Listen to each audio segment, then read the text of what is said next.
খরা যেহেতু করবো বলে তোকে আমি দান করে দেবো। সে বলে তখন দান দিবে বলে শোনা যে দেখতেছে তো খরা, তাকে নিয়ে যে মাথায় করে বলবে এরকম না। যদি দান করবেন, গাভী দান করবেন, ব্রাহ্মণ যেন সন্তুষ্ট হয়। কি সবৎসা গাভী বাড়িতে নিয়ে আসলেই যেন দুগ্ধ পাত্র নিয়ে গিয়ে দহন করতে বসে যায়। আর কি সুশীলা, সুশীলা, সুশীলা কাকে বলে? সুশীলা গাভী কাকে বলে? একটা গাই আছে লাভ, আর একটা গাই আছে এসে অসলা পীড়া দিয়ে বসে যায়, চাকা মন্ডলী খেয়ে বসে যে গাই ওর পা তুলে দেবে যে গাই, বলে না পেটের ভেতরে ঢুকে গেছে একদম, সে চাকা মন্ডলী খেয়ে এরকম বসছে, পীড়ার উপরে চাকা মন্ডলী খেয়ে বসে যে রাস্তার উপরে সেও গাভী। আবার কারো ঘরে গায়ের পাকে টেনে দূরের দিকে একটা গজ করে তাকে বাঁধতে হয়, সেও গাভী। তো ওইরকমটা দিও না বাবা মামুন ঠাকুরকে। মামুন ঠাকুর বলে তুই তোর গাভী তোকে দণ্ডবোধ করে তোর দুয়ারে আমি দিয়ে আসবো, আবার লাভ খাবে কে তোর গায়ের? ওরকমটা দিও না বাবা। আর কি সুসজ্জিত করে কন্যা দান করতে হলে যেমন সবাই জানেন, কন্যা দান করতে হলে যেমন কন্যাকে সাজি গুজিয়ে দান করতে হয়।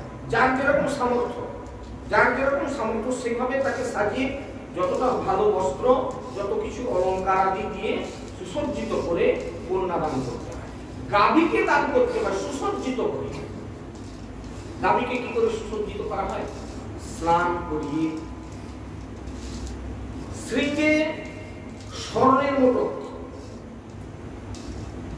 1,20,000 টাকা, 25 এটা কি বিশেষ খবর রাখতে পারি, খবর রাখি। তো সেই সিংহে সোনার, মানে সিংহে সোনার টুপি লাগানো যাকে বলে, সোনার সোনা দিয়ে বাঁধিয়ে বেশি, আর ফুল রূপা দিয়ে বাঁধিয়ে দিবে, গলায় সোনার একটা চেন, আর কি বস্ত্রাচ্ছাদিত। গাভীমাতাকে দান করতে গেলে বস্ত্রাচ্ছাদিত করে, কপালে সিঁদুরের টিপ, সারা গায়ে হলুদ জলে স্নান করানো, সুসজ্জিত করে মালা টালা পরিয়ে শত ব্রাহ্মণের হাতে দান করতে হয়। এখন এই কথাটা কিন্তু শাস্ত্রে উল্লেখ করতে ভুল করেনি। যে কোনো ব্রাহ্মণকে দিবেন না, সে ব্রাহ্মণ গাভী পালন না করে কাউকে ডেকে বিক্রি করবে। রাস্তায় বলে বাবু এটা 10,000 পাওয়া যায়, তাই 50,000 টাকার গাই হতো, 10,000 টাকায় বিক্রি করছে, ওইটা নিয়ে করছে। কে বাবু তোর গাভী ধরি জানবে? এরকম বামুন ঠাকুরকে কোনোদিন দান করবেন না, শাস্ত্রে বলা আছে, আমি তাই করলাম। তাহলে এই ঘটনাগুলো লক্ষ্য রাখতে হবে। শুধু ব্রাহ্মণকে দান করলেই যে হবে তা না, দানের কিছু রীতি আছে। গীতা দান করতে হয় কাকে? যারা গীতা পাঠ করে। একটা ঘটনা ঘটলো এক জায়গায়, সে বলে আমি 108 গীতা দান করব, আমার মায়ের শ্রাদ্ধ করো। আপনারা অনেকে জানেন বলতে কে করেছিল কাজটা। তো 108 গীতা সে করছে কি, মানে সে লোকটা একটু মানে সহজ সরল আর কি, হাউসি লোক। 108টা গীতা, এই বড় বড় গীতা পায় না, গোরখপুর প্রেসে সে বড় বড় গীতা পায় না, সে অর্ডার দিয়ে একদম নিয়ে আসছে।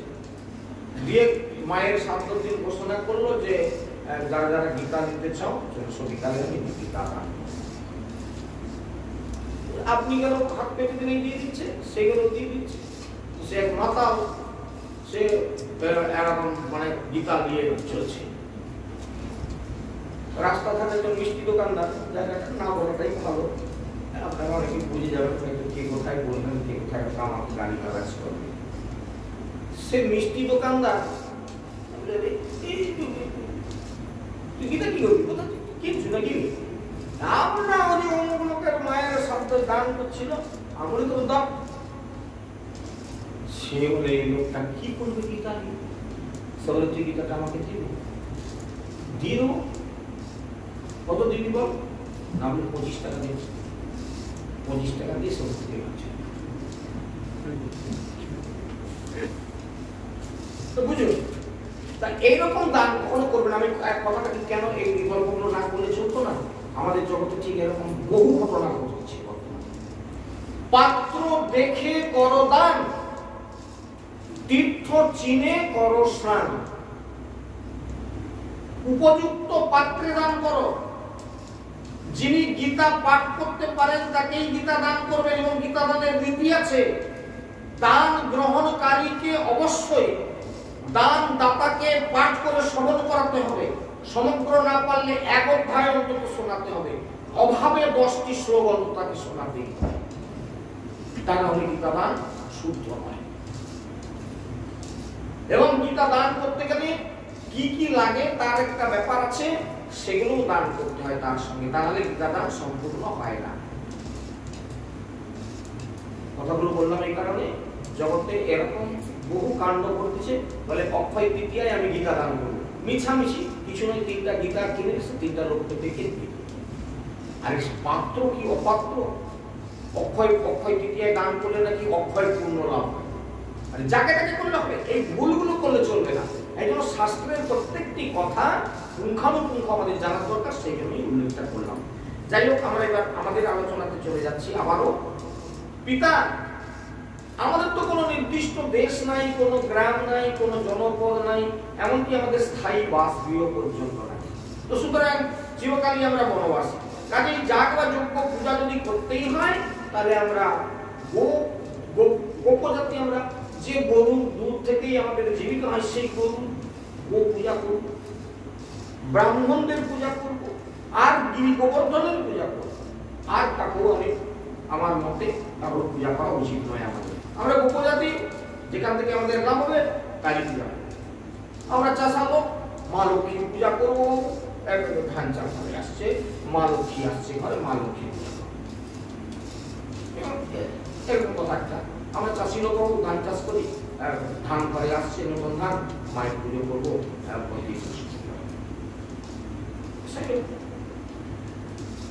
সুতরাং আর কি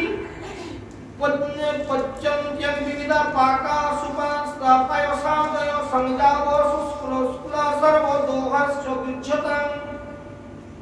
তো এই জন্য বাবা এক কাজ করুন, পায়স থেকে শুরু করে সুপ পর্যন্ত বহুবিধ ভোগ সামগ্রী এবং সেই সঙ্গে পিষ্টক, অনেক রকমের সংজাম সংস্কুলি প্রভৃতি প্রচুর পরিমাণে পাঠ করা হোক।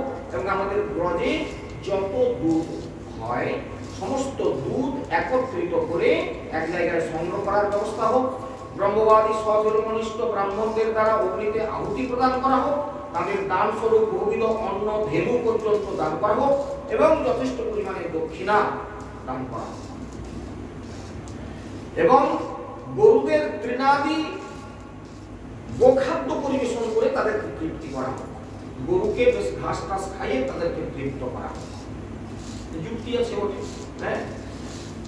তো সুতরাং আর কি না, গিরিরাজ গোবর্ধনকে বিভিন্ন প্রকার ভোগ সামগ্রী নিবেদন করা হবে। তারপর সকলের তৃপ্তির সঙ্গে সেই প্রসাদ গ্রহণ করা হবে, এবং চন্দনাদি গ্রন্থ দ্রব্যের দ্বারা অনুলিপ্ত এবং সুন্দর বস্ত্র অলঙ্কারে সুসজ্জিত হয়ে গো ব্রাহ্মণ অগ্নি এবং গোবর্ধন পর্বতকে প্রদক্ষিণ করতে হবে। এই জন্য আজকে সারাদিন ধরে গিরি গোবর্ধনকে পরিক্রমা করছে হাজার হাজার মানুষ। তারা বিভিন্ন দেশ থেকে এসেছে, শুধু আমাদের দেশের না, এরা বিভিন্ন দেশ থেকে আসেন আজকের দিনটাকে লক্ষ্য করে গোবর্ধনকে পরিক্রমা করবার জন্য। যদিও এই নিয়ম সেবার মাসে, নিয়ম সেবা যেদিন থেকে শুরু হয়েছে বা কার্তিক মাস ব্যাপী অসংখ্য মানুষ প্রত্যেক দিন গিরি গোবর্ধনকে পরিক্রমা করেন হরিনাম করতে করতে। তো পিতৃদেব এতন মম মতং তাত প্রিয়ন্তাং যদি রোচতে অয়ং গো ব্রহ্মণা ত্রিনাগ মজ্জং চ দৈতু মুখ। হে পিতা, এই হচ্ছে আমার অভিমত। তা আপনাদের যদি এটা মনের মতো হয় বা মনে লাগে তাহলে এরকম করুন। আর এই যজ্ঞ গো ব্রাহ্মণ এবং গোবর্ধন গিরির প্রীতিজনক তো হবেই, এবং সবশেষে বললেন মধ্যম চ দ্বৈত মুখ। এবং আমারও অত্যন্ত প্রিয়। কথাটা খুব মন দিয়ে এই জায়গাটা আন্ডারলাইন করবেন যে আমার অত্যন্ত প্রিয়, আমার এইরকম যোগ্য অত্যন্ত প্রিয়। তাহলে গরুর সেবা করা এটা ভগবানের অত্যন্ত প্রিয়, গোবর্ধনকে পরিক্রমা করা এটা ভগবানের অত্যন্ত প্রিয়, আর গোবর্ধনকে অর্চনা করার জন্য বাড়িতে পায়সাদি বিভিন্ন প্রকার তরকারি, স্যুপ মানে ডাল, মুগের ডাল, এটা ভগবানের অত্যন্ত প্রিয়। একবার উল্লেখ করে দেওয়া হয়েছে গ্রন্থে, স্যুপ মানে মুগের পাতলা ডাল ভগবানের অত্যন্ত প্রিয়।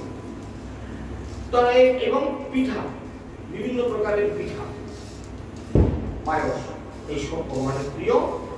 আর এগুলি আপনারা করুন। এবং সব শেষে বলে দিলেন পিতাকে, আমারও এইরকম যোগ্য বিশেষ প্রিয়। সুখদেব ঋষিপাদ বলছেন, কালাত্মনা ভগবতা শত্রু দর্পণে জিগাংসতা প্রত্যঙ্গে নিসম্মনান্দিয়া দিয়া সাধ্য প্রিয়ং ততদ্দচম। মহারাজ পরীক্ষিত, কাল স্বরূপ ভগবান শ্রীকৃষ্ণ ইন্দ্রের দর্পকে চূর্ণ করবার জন্যই ইচ্ছা করে এই যে প্রস্তাব রাখলেন, নন্দাদি গোপগণ তা শুনে অত্যন্ত প্রসন্ন মনেই সেটা গ্রহণ করলেন। কারণ ভগবান পুরুষগণ যেমন বলেছিলেন সেভাবেই তারা যজ্ঞ আরম্ভ করলেন। প্রথমে কি করলেন, ব্রাহ্মণদের দ্বারা স্বস্তি বাচন করিয়ে ইন্দ্র যজ্ঞের জন্য সংগৃহীত দ্রব্য সামগ্রীর দ্বারা তারা গিরি গোবর্ধনের অর্চনা বা ব্রাহ্মণকে অত্যন্ত সমাদরের সঙ্গে পূজার নিবেদন করলেন এবং গুরুদেবকে কোমল কচি কচি তৃণাদিযুক্ত রুচিকর খাদ্য অর্পণ করা হলো। রুচিকর, গরু খেতে ভালোবাসে এরকম খাবার, হ্যাঁ, গরু খেতে ভালোবাসে এরকম খাবার। এরপর তারা সেই গোধন সমূহকে অগ্রভাগে রেখে গোবর্ধন পর্বতকে প্রদক্ষিণ করতে প্রবৃত্ত।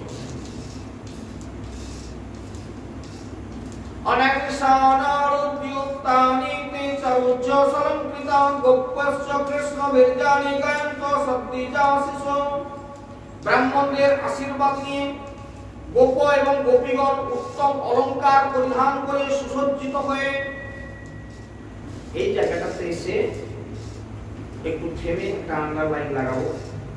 ভগবান যে কথাটা উল্লেখ করলেন, আমাদের মায়েরা অলংকার আদি লুকিয়ে রাখে, পরে না সবই, কারণ চোরে ছিনতাই করতে বলে। সকলেরই সোনা টোনা আছে, হার আছে, দুল আছে, ইত্যাদি ইত্যাদি আছে, সবই ওগুলো পরে না, বাজারের কিছু কিনে পরে থাকে, আর বাকিগুলো খুব গোপন জায়গায় লুকিয়ে রাখে। আর না হয় অনেকে আবার বাড়িতে রাখে না, সেই লোকার ভাড়া করে সেইখানে রেখে আসে। নিয়ে আসে কবে, বের করে কবে, বরযাত্র বা কন্যাযাত্র যেদিন যেতে হবে, পাড়ায় কারোর ঘরে যদি অন্নপ্রাশন বাড়ি হয়, বিয়ে বাড়ি ডাকছে, যাও সেইখানে। তারা বলে কি জানো তো, আবার কি অলংকার আদি না থাকলে আমার কি আছে কি বলে যাবো, সুতরাং যাবো, এরকম বলে। কারণে কি, মানুষের বুঝলো না কোথায় পড়ে যাওয়াটা দরকার ছিল। বাড়িতে যখন ভগবানকে পূজা দিতে যায়, বাড়িতে যখন পূজা করতে বসে, এই কাপড়টা পরে পূজাটা সেরে দিয়ে তারপর ওদের তো যাবো ভালো কাপড়, ওদের মধ্যে যাবো যখন ভালো কাপড়টা পরে যাবো।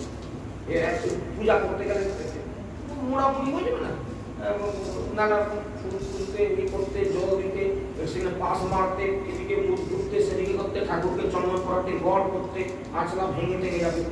তাই ওগুলো ঠাকুর এটা করুন, এইটা করে কোনোরকম পূজাটা করে ছেঁড়া কাপড়টা তুলে রাখছে। হ্যাঁ, কাঁচা কবে বসলো কিনা তার ঠিক নেই। অনেকে আবার বলে শুদ্ধ বস্ত্র আছে আমার কাপড়, সে ছেঁড়া একটা কবে কাটছে, ইয়ে তোমার পাটের বস্ত্র ছিঁড়ে গেছে, তার মাথা সোজা ফাঁকা আলু রেখে গেছে, সেইটা রাখছে। এই কাজগুলো আমি আন্ডারলাইন রাখলাম এই জায়গাটাতে, এই কাজগুলো কোনোদিন করতে না। ভগবানের কাছে যাওয়ার সময় সাজগোজ করে যাবে, ভালো লাগা কার জন্য ভালো লাগা, কার জন্য ভালো লাগা, কথাগুলোর প্রতি একটু প্রত্যেকেই গুরুত্ব দেওয়ার চেষ্টা করবেন। জগৎ কোন পথে চলছে সে কথা আমাদের জেনে কাজ নাই, আমরা কোন পথে চলবো, শাস্ত্র কি বলবো, ভগবান কি শিক্ষা দিল সেটা নেওয়া, তাই না? এই কাপড়টা পরে আমি বিয়ে বাড়ি যাবো, লোকের ঘরে কত কি পড়ে গেছে অলংকার দিয়ে, আমার কিছু নাই, লোকে বলবে কি? তুমি কি তাহলে লোককে সন্তুষ্ট করতে যাচ্ছ? খুব জায়গাটা আন্ডারলাইন করবে। আমরা প্রকৃতপক্ষে লোককে সন্তুষ্ট করতে চাই, দেখো আমার কিরকম, আবার হার করলে আমার ভিতরে করে না, সেটা একদম সব শাড়ির কুচ টুচ হয়ে গেলে তার উপরে থাকবে হারটা, এরকম একটা দৌড় দিবে, কিছু মনে করবে না বললাম। জগতে দেখি তো বাবা, দূর থেকে দেখি, চুপ করে বলা তো চলবে, মার খেতে থাকবে, একটাও মার মাটিতে চলবে কি? কাকে দেখাতে গেছো না, জগতের মানুষ দেখে বলবে হ্যাঁ একটা মেয়ে এসেছিল, সে দেখতে খুব সুন্দর, দেখতে সুন্দর। তুমি কি এই করতে গিয়েছো? প্রতি বাড়িতে সবাই বলেন কিনা দেখুন তো, লোক বলবে এই কাপড়টা পরে গেলে, এই অলঙ্কার গুলো পরে গেলে মেয়ের মেয়েদের লাগছে। তাহলে প্রকৃতপক্ষে আমরা কিন্তু লক্ষ্যের থেকে উপলক্ষ্যটাকে বড় করে দেখাচ্ছি। লক্ষ্য হচ্ছে ভগবানের অর্চনা করা, ভগবানের সেবা করা, ভগবানের কাছে যখন যাব, আচ্ছা আপনি যদি খুব ভালো পরিধান, কাঁচা কাপড়, সুন্দর যেটা আপনার মনের মতো সেটাতে সেজে গুজে যদি ভগবানের কাছে যান, ভগবানের তো মনের কাছে, ভগবানের ভালো লাগার ব্যাপার তো আছে। তাহলে এটা হচ্ছে প্রথম কথা। এই জন্য তুলসী তলায় সন্ধ্যা দিতে গেলে নিশ্চিত ভাবে একটা ভালো কাপড়, ধোয়া বস্ত্র হবে তো নিশ্চয়ই, এবং ভালো পরিধেয়, এবং অলঙ্কার যদি করতে হয়, এই বৃন্দাবনে মেয়েরা প্রত্যেকদিন সন্ধ্যেবেলা সাজে, এর রেওয়াজ আছে। দক্ষিণ ভারতের মেয়েরা সকালবেলা সাজে, রেওয়াজ আছে। প্রতিটি বাড়িতে আপনারা গেলে, যদি আপনারা দক্ষিণ ভারত ভ্রমণ করতে যান, দেখবেন ওখানকার একটু গ্রামগঞ্জে চলে যাবেন, ওখানে প্রতি বাড়িতে প্রত্যেকদিন আলপনা আঁকা হয়, প্রত্যেকদিন। এটা মেয়েদের কাজ, সকালবেলা স্নান করে এসে বাড়িতে আলপনা দেওয়া, বাড়িকে সুন্দর করে সাজাবে, নিজেরা সুন্দর করে সাজবে, হ্যাঁ একেবারে খোঁপা টোপা সুন্দর করে সাজাবে, হ্যাঁ বিভিন্ন তিলকটা যারা করে, মানে তারা চন্দনের ফোঁটা টোটা দিয়ে বিভিন্ন মৃত্তিকা দিয়ে তাকে সাজে, রীতি আছে। সকালবেলা দক্ষিণ ভারতের মেয়েরা সাজে কেন? সাজার পর তারা ভগবানের মন্দিরে যায়। বৃন্দাবনে মেয়েরা সন্ধ্যাবেলা সাজগোজ করে কেন? সাজের বেলায় এটা সব থেকে বড় ভজনের সময়, বিকেল থেকে সন্ধ্যার দিকে মালা গেঁথে ভগবানকে সাজাবে, তার আগে নিজে সাজসজ্জা করে যাবে, ভগবানের কাছে বসবে। আপনার কাছে একটা গল্প করেছিলাম না, আমার একদিন চোখের একটা ঘটনা আপনাদেরকে বলেছিলাম, যে কোন একটা কারণবশত ভগবানের পোশাক তারা তৈরি করে, তার বাড়িতে গিয়েছিলাম, তো সে ভদ্রলোক বাড়িতে নেই, তার যে মাতাজি বাড়িতে আছেন, তো তার বেশভূষা দেখে খুব একটা ভক্তি জাগৃত হবে না আমাদের, কারণ কি না আমাদের দেশের মেয়েরা যেরকম শাড়ি পরে সাধারণভাবে থাকে, সে আলট্রা মডার্ন বলে মনে হলো, কিন্তু তার ভক্তি দেখে আমি অদ্ভুত হলাম। সে নতজানু হয়ে ভগবানের কাছে গিয়ে বসেছে, হাঁটু মুড়ে, বসার অন্যভাবে একদম নতজানু হয়ে পা মুড়ে বসেছে ভগবানের কাছে, ভগবানের দিকে তাকাচ্ছে, অনেক কিছু ফুল তুলে নিয়ে আসছে, বিভিন্ন রং বেরঙের ছোটখাটো ফুল, বিভিন্ন মানে গাঁদা ফুল কিনে রেখেছে একটা, রজনী ফুল কিনে রেখেছে একটা, যেরকম না, যে গাছে যে ফুল পাওয়া গেছে, নীল, হলুদ, সাদা রঙের, বিভিন্ন লাল ইত্যাদি রঙের বিভিন্ন ফুল একটা সাজিতে করে তুলে নিয়ে গেছে, সে ফুল দিয়ে মালা গাঁথছে, মালা গেঁথে সে রাধা গোবিন্দকে পড়াচ্ছে, পরিয়ে দেখছে এখানে একটা লকেট দিলে বোধহয় ভালো হবে। দেখলাম এক সময় সে কতগুলো ফুল ফুলে ফেলে দিয়ে সেখানে একটা লকেট তৈরি করো, আমাকে একটা টুল দিয়েছে, তুমি বলছে উনি আসবেন, একটু বসে যান, দেখা হবে। আমি বসে আছি আর তার সেই সেবার কাজটা দেখছি। সন্ধ্যের আগে আমি অনেকটা সময় সেই বাড়িতে কাটিয়েছিলাম। তার একটি বাচ্চা ছেলে ওখানে খেলছে, আর সেই মাতাজি ঠাকুরকে সন্ধ্যেবেলা ওরকম নতজানু হয়ে বসে মালা গাঁথছে, 10 বার গলায় পরিয়ে দেখছে যে গেছে তারপর পরাবো তা না, সে পরিয়ে এরকম করে দেখছে, দেখতে কেমন লাগে। গোপালকে পরিয়ে দেখছে কেমন লাগে দেখতে। এখানটা কোথাও এরকম করলে ধরো ওটা ছেড়ে ফেলে দিয়ে লাল ফুল গেঁথে তারপর শুরু করছে। আমি বসে বসে তার এই মালা গাঁথা দেখলাম।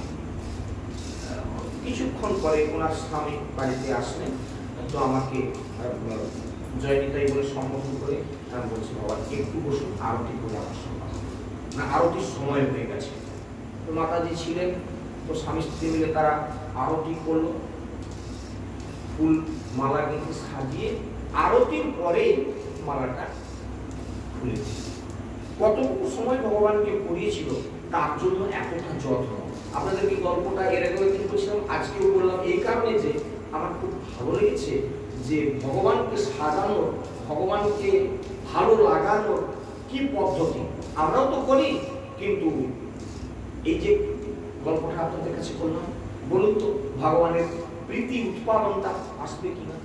ভগবানকে পড়িয়ে দেখছে 5 বার 7 বার 10 বার ধরে ভগবানকে কেমন লাগে, কিন্তু এত কষ্ট করে যে মালাটা গাঁথলো শুধুমাত্র পড়িয়ে আরতি করে তারপর সেগুলোকে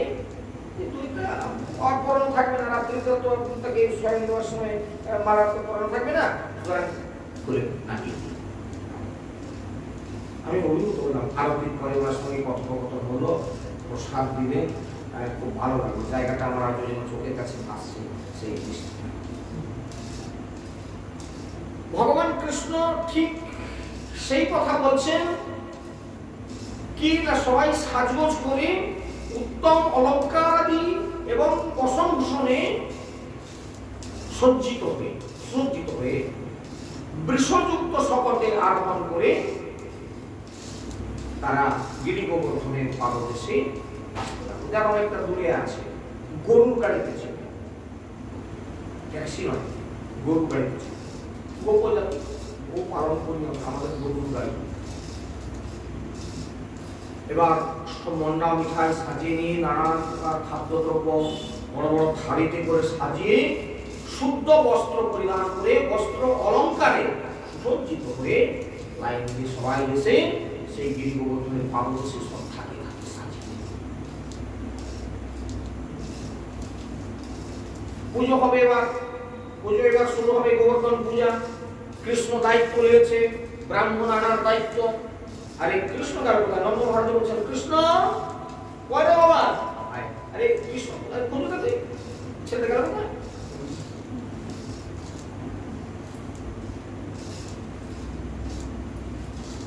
ব্রাহ্মণ না আসলে পূজা আরম্ভ হচ্ছে না, বেলা হয়ে যাচ্ছে, সব জোগাড় সোগাড় এসে গেছে, আর দেরি নয়, ছেলে গেল। দেখো খুঁজে কৃষ্ণ কোথায় গেল, এই যারা ঘুমাচ্ছে কৃষ্ণ কোথায় গেল পূজা তো।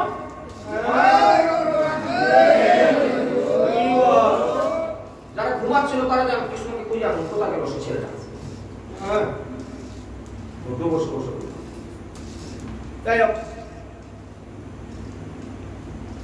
নন্দ মহারাজ খালি চতুর্দিকে দেখতে চাই ছেলেটা কোথায়। ব্রাহ্মণ বললো যে আমরা তো জানি না কেউ কোন ব্রাহ্মণ, বললো যে আমি আনবো ব্রাহ্মণ, ছেলেটা দেখতে দেখতে কৃষ্ণ বাবা তোমাকে খুঁজছিলাম, এটা ব্রাহ্মণ কোথায়, পুরোহিত না আসলে। ঠিক আছে বাবা, পুরোহিত। এইবার আরেকটা জায়গায় প্রতিটি ভক্ত এই জায়গাটা মন দিয়ে শুনবেন। একটা জায়গায় আমি আন্ডার লাইন লাগাচ্ছি, আপনাদের জীবনের একটা রেখাপাত করছি জীবনের মাঝখানে। কি সেটা, আমরা শুধু আনুষ্ঠানিকতা, পূজা কতটা হবে তার ঠিক নাই। একটা মাইক বাজিয়ে দিলাম একদিন আগে থেকে, পাড়ার লোক খালি তুলে বসাবে, গোটা রাত বাজাতে আছে, গোটা দুপুর বাজাতে আছে, তার কোনো বিশ্রাম নাই, পূজা হচ্ছে। ভগবান কি এই ভাবটি তোমার গ্রহণ করে? যদিও তোর ঘরে যেতাম, তুই যা নাম করতেছ না, তোর ওখানে আমি মোটেই বসি, তুই যে পারে আমি পালাই, পথ দেখি কোন দেখি, গান বাজবে, আনন্দ হবে, কীর্তন বাজবে, এমন একটা স্বরে যেটা সকলের প্রীতি হবে। একটু খেয়াল করুন তো, ভালো লাগে না? গান শুনতে ভালো লাগে না? সকালবেলার মতো সেই রাগের উপরে যে গানগুলো আছে বাজলে এমন কোনো মানুষ নাই যাকে খারাপ লাগবে। কিন্তু সকালবেলা শুনি না সেই গানগুলো, বলবো না আমি, আপনাদের হয়তো কারোর দুঃখ হবে, সকালবেলা শুনি সেই গানগুলো গাইতাম, তখন মনে হচ্ছে যে এদের কোনো মাথায়ও কিছু নাই।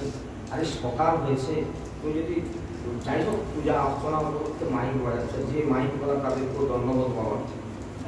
ঠিক বলা করছে কি বলে, অত লোক দিলে তো খাওয়া বেশি লাগে, আমি ফিটিং করে দিয়ে যাচ্ছি, তারা বাজিয়ে দিই, সে খালি সুইচ দিয়ে দিচ্ছে, দিয়ে তার যা আছে বাজতে আছে সারাদিন। দেখি না 3 দিন ধরে একই রকম বাজছে, মানে সেগুলো ঘুরে ঘুরে ঘুরে করে সেই গানগুলো আমি এরকম গানগুলোই করেছি, তাছাড়া এই ঘটনাটা কেন বললাম? ঠিক আমাদের এগুলো জানার দরকার। বর্তমানকালে আমরা যে পরিস্থিতির কাছে দাঁড়িয়ে আছি, প্রতিটি মানুষের আমাদের এই জায়গাগুলো জানার দরকার আছে। ভাগবত কথা, গ্রন্থের কথাগুলো বলা নেই বলে, কিন্তু আমাদের খুব জানার দরকার আছে এই জায়গাগুলো। ভগবান কৃষ্ণ বলছে লাগবে না, শুনুন পিতা, এক কাজ করুন, সবাই মিলে আমরা আসি, আসুন।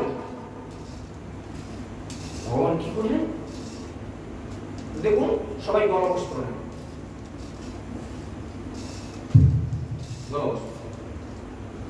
চক্ষু বন্ধ করুন। প্রার্থনা কালে চোখটাকে বন্ধ করে দিতে হবে। কেন বন্ধ করতে? ভোগ নিবেদনের কালে আগের দিকে একটা আচ্ছাদন দিয়ে দিতে হবে। কেন দিতে হবে একটু বলি। এই ভোগের উপরে অপরের দৃষ্টি যাতে না আসে এবং এর ভেতরে যে কাণ্ডটা ঘটবে, ভগবান যে গ্রহণ করবে, সেটা আমাদের চর্মচক্ষুতে আস্বাদন করার জন্য কেউ চেষ্টা করবেন না। কারণ আমাদের চোখ হচ্ছে জড়জাগতিক চোখ। এই চোখ কি দেখে, কি কি দিচ্ছে। গতকালকে যেটা বলতেছিলাম না, ক্ষীর ভোগ লাগে শুনেই তার লোভ হয়ে গেল বলে, যদি আমি একটু পেতাম তাহলে আস্বাদন করে দেখতাম, ওই ছে লাগাই, ওই ছে ভোগ লাগাইতাম আমার গোপালে। ঠিক এই একটা কাণ্ড। আমাদেরকে চোখটা বন্ধ করে দিতে হয় কেন? এই যে আরতি করা হয়, বাউন ঠাকুরের পরিচয় হচ্ছে এই, কত সে ঘন্টাটাকে টেন্ডর করতে পারে, এরকম করতেছে, করছে না।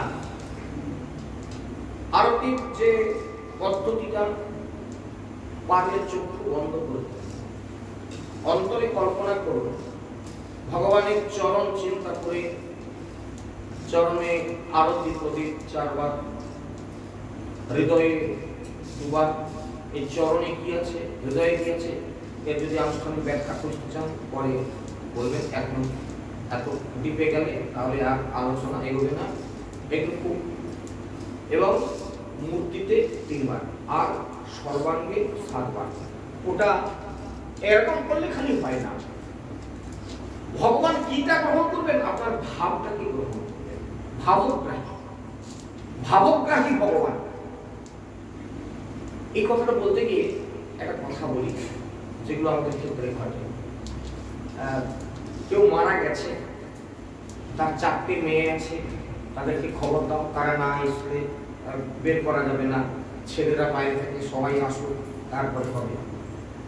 কেউ কিছু মনে করবেন না, যেটা সত্যি সেই সত্যিটাকে উপলব্ধি করুন। মিথ্যার পথে ধাওয়া করলে ভুলে চলে যাবে। আমরা কিটা দেখি,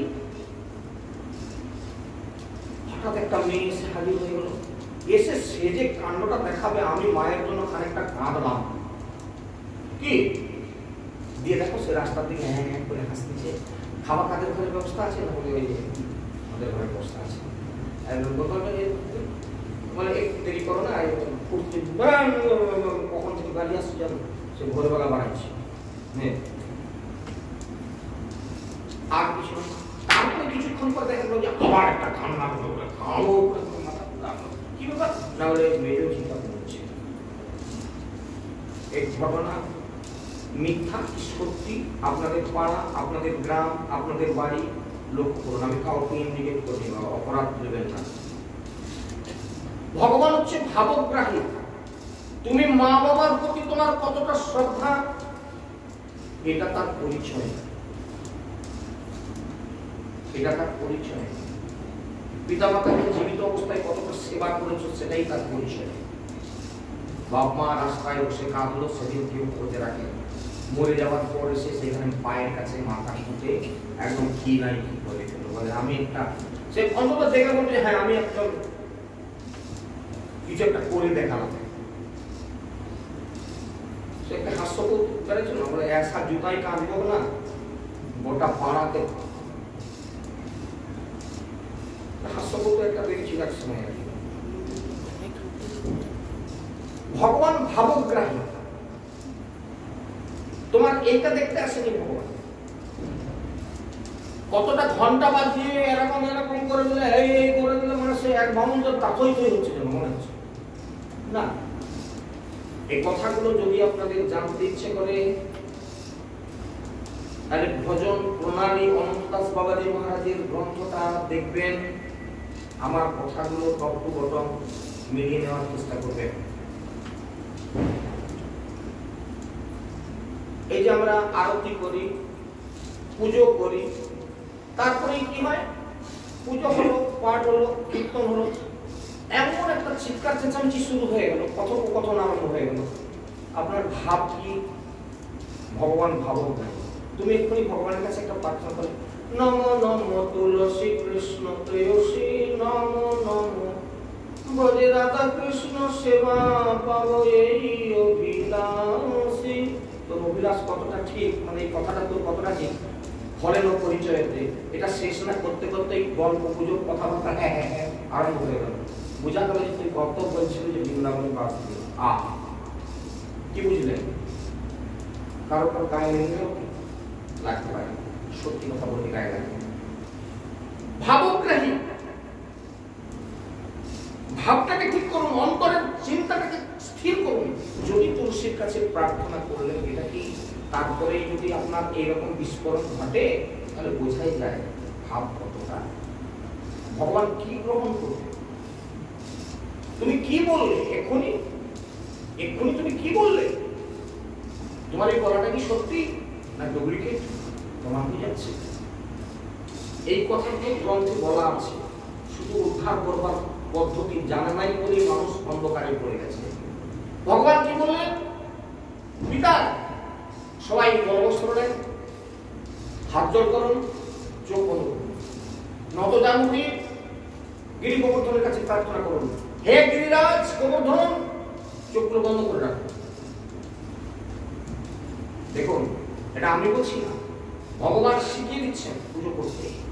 বামুন লাগবে না, গোসাই লাগে না, গ্রন্থ বলছে কথা। আমি বললে আমি মা খেতাম, ভগবান বলছে। আর বলুন, হে গিরিরাজ, আমাদের এই পুজো সামগ্রী আপনি কি পাত্রী গ্রহণ করুন, আমাদের কল্যাণ করুন। আমরা বলতে চাচ্ছি যাতে আমাদের কল্যাণ হয়। চক্ষু বন্ধ করে সবাই মিলে করজোড়ে বলছে, হে গিরিরাজ, আপনি কৃপা করে আমাদের এই ওজন সামগ্রী গ্রহণ করুন আর আমাদের কল্যাণ করুন।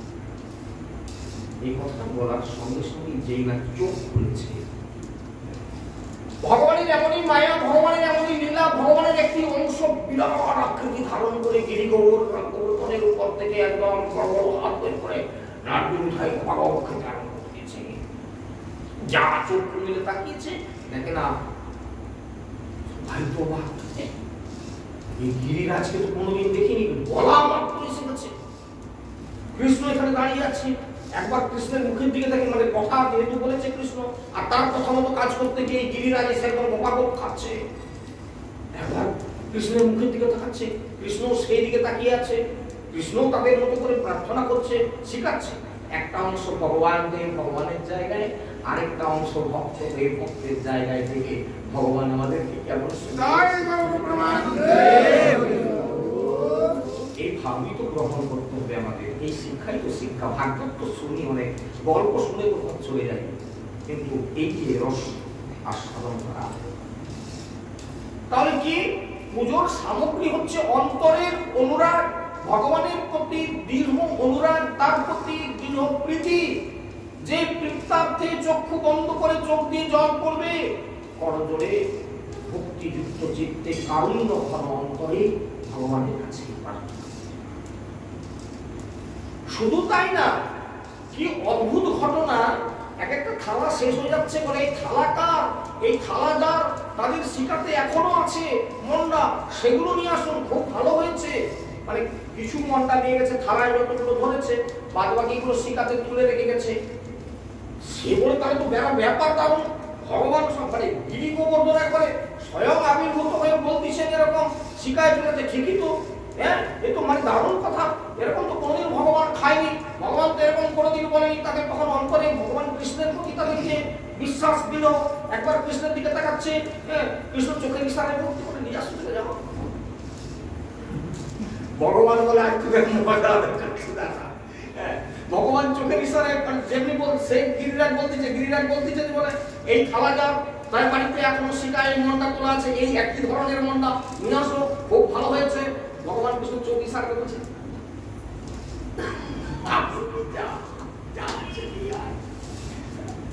কি রসগ্রাহী দেখুন,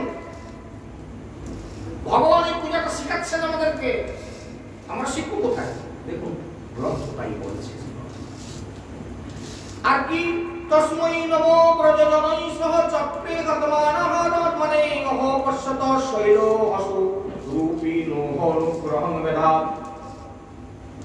অপরদিকে গোপতনয় হারি ভগবান শ্রীকৃষ্ণ নিজের সেই শৈল রূপকে অন্যান্য ব্রজসুবাসীগণের সঙ্গে নিজেই প্রণাম করলেন।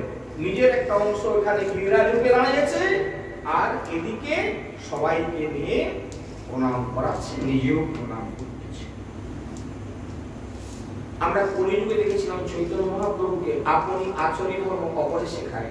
আজকে ভাগবতের পাতায় দেখলাম ভগবান কৃষ্ণ আপনি আচরণ ধর্ম অপরকে শেখানোর জন্য নিজে ব্রজবাসীদের সঙ্গে দাঁড়িয়ে আছে, আর নিজের আরেকটা অংশ ওখানে গিরিরাজকে অবতীর্ণ করে দিয়ে তাকে নিজেই গণবস্ত্রকে প্রণাম করে শেখালো জগৎকে, তোমরাও এইভাবে ভক্তি চিত্তে তোমরা ভগবানকে প্রণাম করো। এসা অবজানত বর্তন কামরূপী বনৌকস হস্তি হসমৈ নমস্যামো শর্মণে আত্মনুভবম ইত্যাদ্রি বুদ্ধিজো মুখম বাসুদেব প্রণোদিতা যথা বিহায় দেবোপা সহ কৃষ্ণ ব্রজং যজু। ইনি কামরূপী, যেমন ইচ্ছা রূপ ধারণ করতে পারেন। কৃষ্ণ এই সময় বলছেন ইনি হচ্ছেন কামরূপী, যেমন ইচ্ছা রূপ ধারণ করতে পারেন। আপনারা অন্তরের মধ্যে কথাটাকে নিয়ে যান, খুব গভীরভাবে মনন করুন, গল্প শোনা না, অন্তরের মধ্যে কল্পনা করুন। এসা জানত বর্তন কামরূপী বনৌকস। ভগবান কিরকম? ইনি হচ্ছেন কামরূপী। অর্থাৎ তুমি অন্তরের মধ্যে তোমার যেটা বলছে সেটাই বলবে, অন্তরটা তোমার যেটা বলছে সেটাই বলবে। এর উত্তরে বলি একটা জায়গা, অনেকে মানত করে না, মানত করে অনেকের মনের ইচ্ছা পূর্ণ হয়, আবার অনেকের মনের ইচ্ছা পূর্ণ হয় না। অনেকের মনের ইচ্ছা পূর্ণ হয় না, কারণটা কি? আমি একবার শুনেছিলাম, আমার তখন বয়স 12-14 এরকম হবে, একটা জায়গাতে গিয়েছিলাম।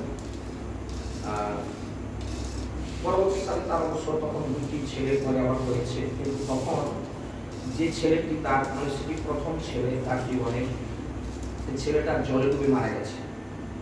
5 বছর 5.5 বছর বয়স, জলে ডুবে মারা গেছে। তার সে কান্নাটা খুব হৃদয়গ্রাহী ছিল, মাথা ফুটে কাঁদছে, হে ভগবান তুমি আমার ছেলেটাকে বাঁচিয়ে দাও, আমি তোমাকে আমার ছেলের ওজনের সোনার পুতুল প্রদান করব। আমি যে কান শুনছিলাম, মিথ্যা কথা নয়, যে ভদ্রলোক এই কথা বলছিলেন, আমি সেরকম বয়সে বাড়িতে এসে বলছিলাম যে সে এরকম বলতেছে, ছেলেটা 5-5.5 বছর বয়স, ছেলেটার ওজনের সোনা দিতে পারবে সে। কিন্তু এটা কি? এটা তোমার ঐশ্বর্যের কথা। তুমি বলছো কি আমার ছেলেটা বাঁচিয়ে দাও, এই ছেলেটার ওজনে তোমাকে একটা সোনার পুতুল দান করবো।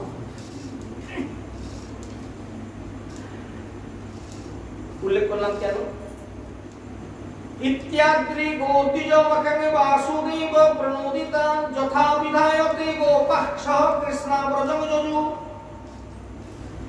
এইভাবে ভগবান বাসুদেবের প্রেরণায় সেই গোপগণ কি ইনি বলছেন, গোপগণ তন্ময় হয়ে শুনছে, ইনি কামরূপী, যেমন ইচ্ছা রূপ ধারণ করতে পারেন। ভগবান তাদের কাছে আশীর্বাদ হয়ে দেখা দেয় যারা ভগবানকে তাদের মনের কথা ভাব দিয়ে বোঝাতে পেরেছেন, ভাবক দেয়। গতদিনকে আপনাদের একটা উদাহরণ দিয়ে বলেছিলাম না,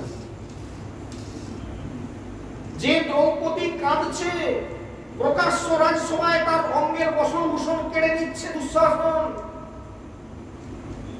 মুখে বলছে মধুসূদন রক্ষা করো রক্ষা করো, আর বুকের উপর চেপে আছে, লজ্জা নিবারণ করার জন্য কাপড়টা যাতে করে টেনে নিতে না পারে, সে তখন এরকম করে বুকের উপরে জোর করে চেপে ধরে রাখছে কাপড়টা যাতে করে দুঃশাসন টেনে নিতে না পারে, আর মুখে বলতেছে মধুসূদন রক্ষা করো রক্ষা করো।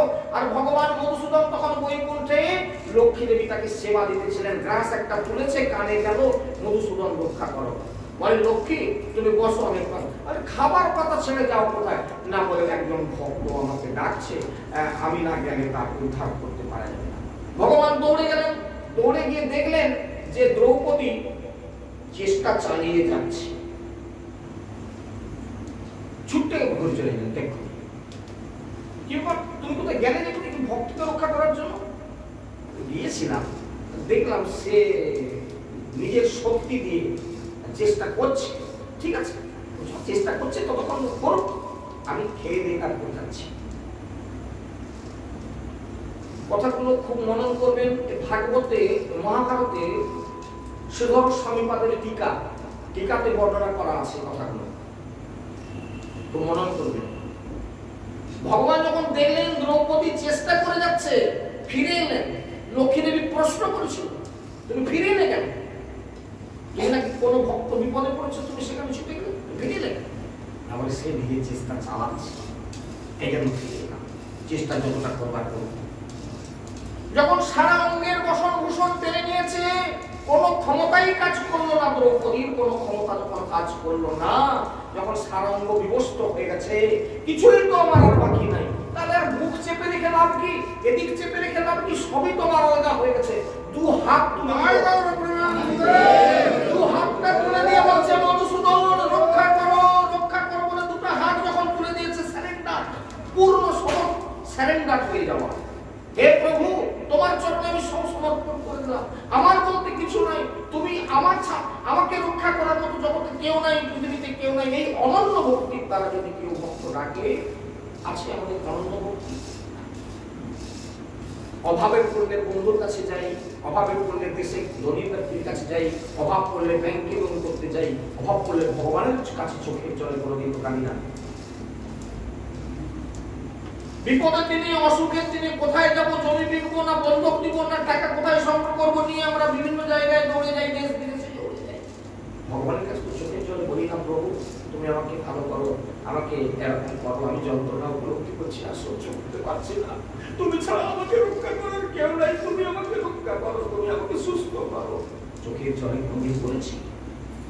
তাহলে অনন্য চিন্তায় তোমাকে যে জন্য উপাসতে ভগবান গীতাতে বললেন, অনন্য চিন্তার দ্বারা যারা আমাকে ডাকি, আমি তাদের ইচ্ছা অবশ্যই পূর্ণ করি। যেই মুহূর্তে যখন দ্রৌপদী দুটো বাহু তুলে ডেকেছিল মধুসূদন রক্ষা করো, তখন দেখলেন যে এবার সে সমর্পণ করে দিয়েছে আমার কাছে, আর তার শক্তি নাই, যে শক্তি ছিল সে শক্তি দেখিয়ে নিয়েছে, আর তার শক্তি নাই, সুতরাং আমাকে এবার যেতে। ভগবান ছুটে এসেছিলেন, এবং শুধু ছুটে আসেননি, কতগুলো কাপড় দিয়েছিলেন, যে কাপড় পৃথিবীর সমস্ত দোকানদারের কাপড় জোগাড় করলে হবে না। দুঃশাসন টানতে টানতে টানতে টানতে পাহাড় প্রমাণ বস্ত্র টেনে নিলেন, কিন্তু দ্রৌপদীর অঙ্গের বসন শেষ করতে পারলেন। ভগবান একটাই। এই কথাগুলো শুনতে শুনতে একদিন তোমার দিনের পর দিন শুনতে শুনতে আমাদের কি ক্রিয়া হবে না, আমাদের ভগবানের প্রতি এরকম দৃঢ় ভক্তি জাগৃত হয়, অনন্য চিন্তার দ্বারা একমাত্র ভগবানকেই যেন আমরা আশ্বাস করতে পারি, একমাত্র তার চরণে সবকিছু যেন সমর্পণ করে দিতে পারি, এই চিন্তা। ভাগবত কথা শুনতে শুনতে একদিনে হবে না। আজকে শুনে গেলাম, কালকে সকালে যদি আমাকেই বলেন নিশ্চয়ই এর ফল পাবেন না। কি বাবাজি তুমি আবার এইসব করছো কেন? তুমি যে কালকে ভাগবত পাঠে বললে যে সব ভগবান করে দেবে, ভগবানের উপরে ভক্তি করলে, তুমি এসব করতে যাচ্ছ কেন? একদিনের কথা না। আমি শুধু আপনাদের শিক্ষার জন্য বলছি তা না, এগুলো গ্রন্থ বলছে, আমিও শুনছি, আপনারাও শুনছেন। আমি পণ্ডিত হয়ে গেছি এমন কথা ঠিক না। কেউ কোনোদিন মনে করবেন না যে আমি আপনাদেরকে উপদেশ দিচ্ছি, না, ও ক্ষমতা এখনো তৈরি হয়। গ্রন্থ বলছে সবাই মিলে আমরা সাধু সঙ্গে সেই কথাগুলো শুনছি। শুনতে শুনতে কি হবে? দীর্ঘদিন শুনতে শুনতে, একদিন না, দীর্ঘদিন শুনতে শুনতে শুনতে শুনতে এই জন্ম, এরকম জন্ম জন্ম শুনতে শুনতে আমাদের হৃদয়টা তৈরি হবে, ভগবানের প্রতি অনন্য ভক্তি জাগৃত হবে। আর যেদিন অনন্ত ভক্তি জাগৃত হবে সেদিন ভগবান হৃদয়ের মধ্যে এইভাবে ভগবান বাসুদেব এবং তার প্রেরণায় সেই গোপগণ গোবর্ধন পর্বত, গোধন এবং ব্রাহ্মণদের যথাবিধি পূজা অর্চনা সমাপন করলেন এবং সমাপনান্তে কৃষ্ণ সহ তারা ব্রজে গমন করলেন। অর্থাৎ আপনারা দূরত্বটা যারা দর্শন করতে গিয়েছেন, গোবর্ধন পর্বত থেকে নন্দগাঁওয়ের যে দূরত্বটা আপনারা জানেন, অনেকটাই রাস্তা, না হলেও অন্তত আমার অনুমান যেটা 12-14 কিলোমিটার রাস্তা। এই গিরিগোবর্ধন পর্বত থেকে নন্দগাঁওয়ের দূরত্ব প্রায় 12-15 কিলোমিটার রাস্তা হতে পারে। আমি ঠিক সঠিক আমার তথ্য নেই আমার কাছে, আপনারা যদি নেটে দেখেন পেয়ে যাবেন অবশ্যই। গিরিগোবর্ধন থেকে নন্দগাঁওয়ের দূরত্ব আপনারা যাদের কাছে আছে তারা বের করতে পারবেন এই মুহূর্তে। আমি একটা আনুমানিক ধারণা দিলাম। যাই হোক, এইগুলো তারা বৃন্দাবনে চলে গেলেন।